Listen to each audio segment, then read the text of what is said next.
So let's try a quick experiment. Think about your last 24 hours. How many conversations did you actually have? Maybe 10, 20?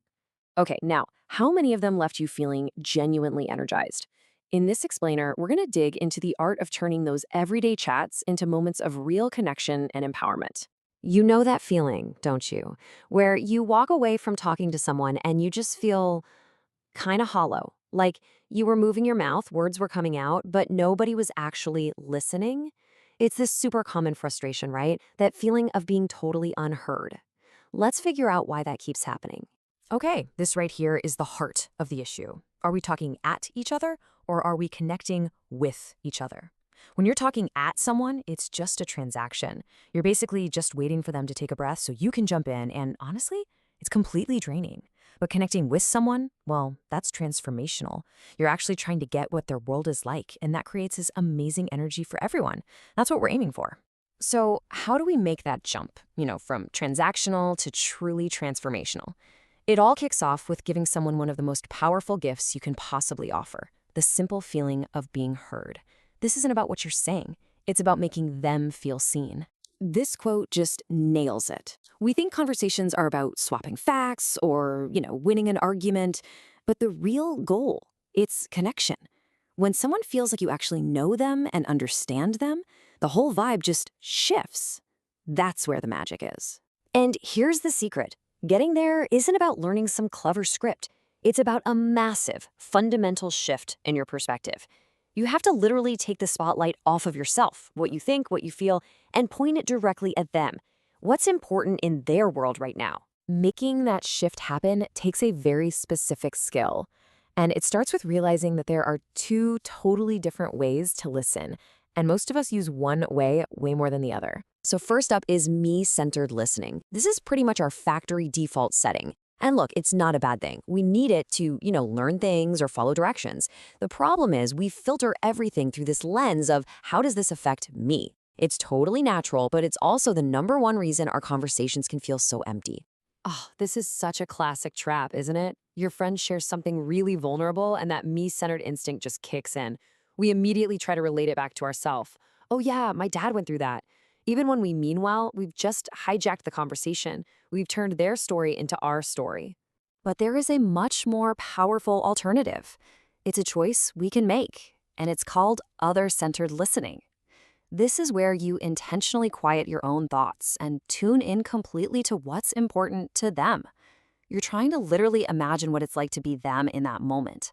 It's pure empathy in action. Now, just look at the difference here. Same exact situation, but these kinds of responses keep the spotlight firmly on your friend. A simple question like, "What was that like for you?"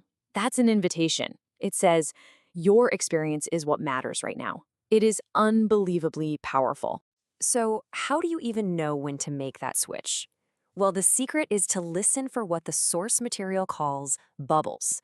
Think of these as little clues. A shift in their tone, a weird pause, a hesitant word that signal, hey, there's something more going on here. A bubble is your alarm bell. It's your signal to shift gears and go a little deeper. Okay, so you're listening, you spot a bubble. Now what? How do you actually get to what's underneath without sounding like you're prying? The answer, my friends, is all about the kind of questions you ask. I absolutely love this quote. It just completely reframes why we ask questions in the first place. It's not about being some clever interrogator trying to get facts. It's an act of wisdom. It's about creating understanding. The quality of our relationships really does depend on the quality of our questions. And the biggest distinction we all seem to forget is the one between open and closed questions. See, closed questions are for data. Yes, no, it was on a Tuesday. They're efficient, sure, but they're conversation enders. Open-ended questions, the ones that start with how, what, or why, those are conversation starters. They're an invitation for someone to tell you a story. And the ripple effect here is just massive.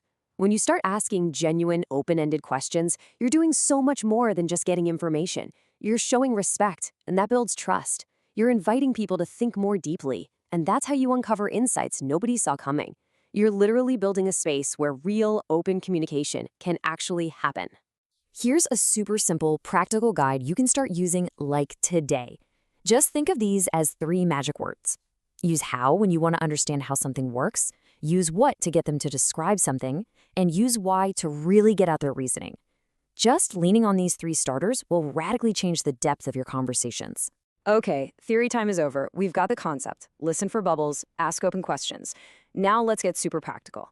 Here are a couple of things you can start using the second this explainer ends. A really fantastic tool for this is the GROW framework. Just think of it like a simple roadmap for a good conversation. You start with the goal. Where do we want to go? Then you reflect on reality. Okay, where are we right now? From there, you explore options.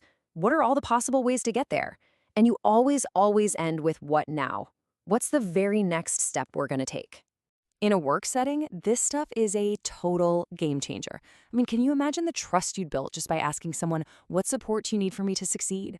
Or the new ideas you'd find with, if you had total control here, what would you do? These questions don't just get you answers. They create a sense of ownership. And this is just as important in our personal lives, right? We can get past the boring, how was your day stuff by asking questions that explore someone's inner world. But maybe the most powerful switch of all is going from how are you to how are you really doing with all of that?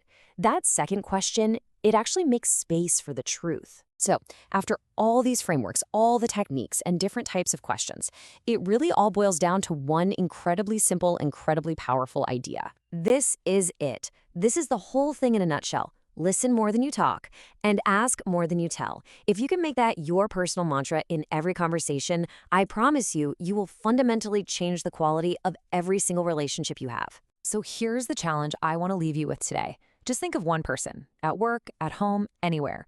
Whose world are you going to choose to step into? Not with your advice, not with your story, but with one better, more open, more caring question.